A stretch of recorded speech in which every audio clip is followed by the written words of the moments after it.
Hello, welcome back. Happy weekend, I'll say, because not sure if I'll be able, not sure when this will be posted, but it'll be on the weekend. I know that much. So hopefully you're having a great weekend or ready to start a great weekend. We'll see.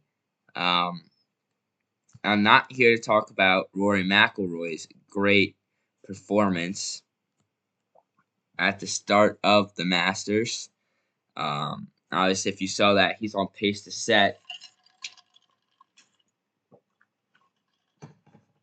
a tour record, or not a tour record, but a Augusta record there of 24 under. Obviously, it's probably not gonna stand, but he should win at least. But instead, I'm here to talk about something much more depressing, and that is the Sixers, specifically Joel Embiid, and how they'll move forward. As of today, the Sixers sit at 8th in the Eastern Conference, 2 games behind the playoffs. So that's basically a wrap. I think that is a wrap.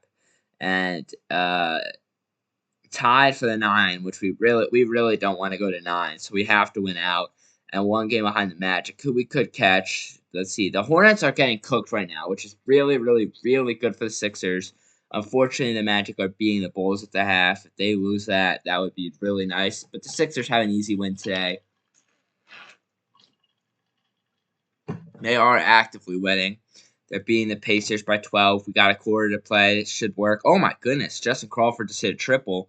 So if Trey Turner gets a base hit, the Phillies tie it. Fun stuff there. First career triple for the kid in the bottom of the ninth, 2 outs, down one. That's pretty impressive.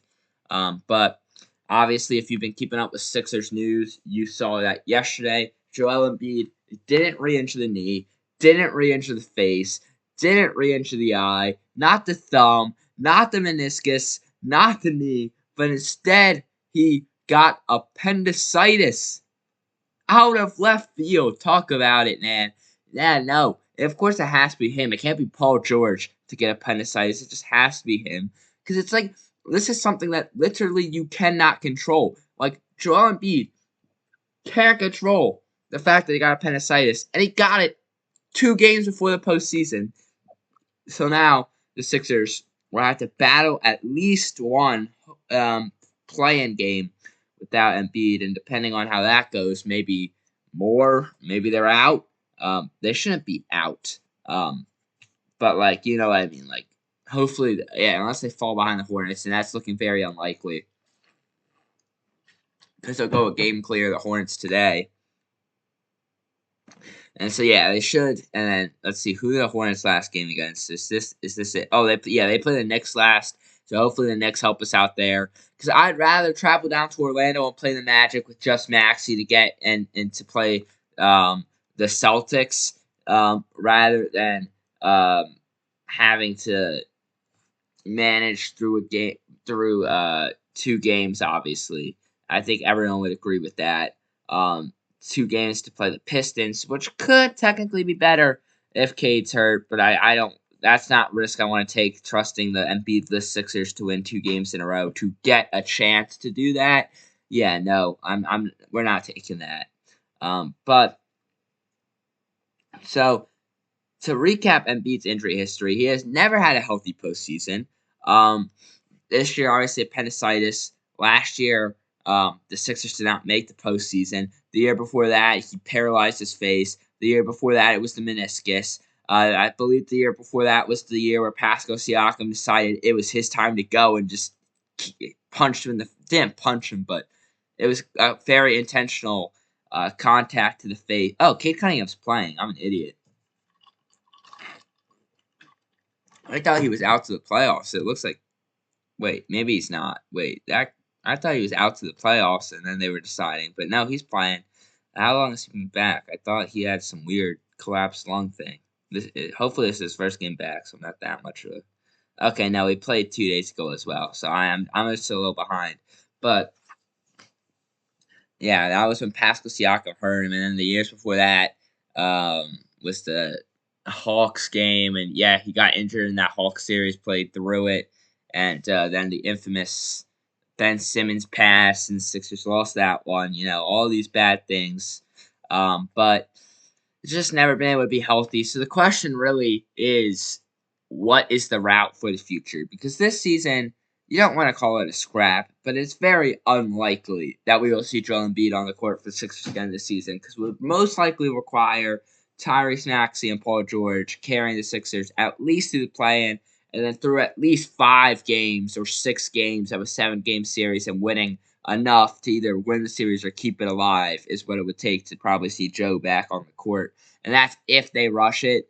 And to me, I don't understand why you wouldn't rush it, because I get it when it's a meniscus or a knee or something you can re-injure. But how are you going to re-injure your appendix that you take out? Is kind of my question there. So I feel like it's not that crazy to say get him back on the court quickly.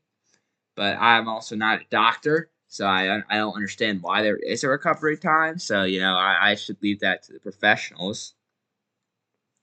But again, you have two choices. You have the get rid of Embiid choice or the keep Embiid choice. And the get rid of Embiid choice entails trading for something not of value and then just building around BJ and Maxey. And obviously, keeping Embiid just entails letting him retire here in the next few years and keeping the team based around him until he can't average 30 healthy anymore. Because I think it's totally fair right now to have done this strategy this year that worked literally to perfection. Joel Embiid comes back in December. He makes his first dunk. A few games later, he's dunking more. Then he's protecting the rim perfectly. He hasn't got hurt. Paul George is back from suspension. Max is playing great. VJ's the rookie that I didn't think, but that they thought he'd be. And then Joel Embiid gets appendicitis when the Sixers are battling for a playoff spot in the last 2 games. It's like a tale as old as time with the Philadelphia sports. I feel like the Sixers were sacrificed for the Eagles a long time ago, and that will always be the cycle. Because the Eagles got some wide receiver from the Packers, which just hopefully doesn't mean A.J. Brown's going. I don't think it does, but all the people on social media think it does. I think they're wrong. But I always think they're wrong. So, yeah.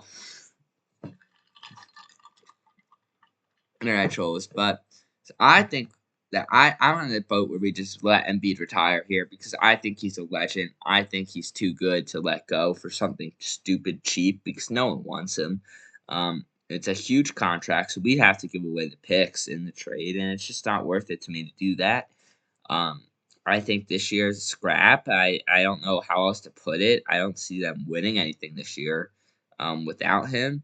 And I just think they have to work towards the future of finding a way to accommodate.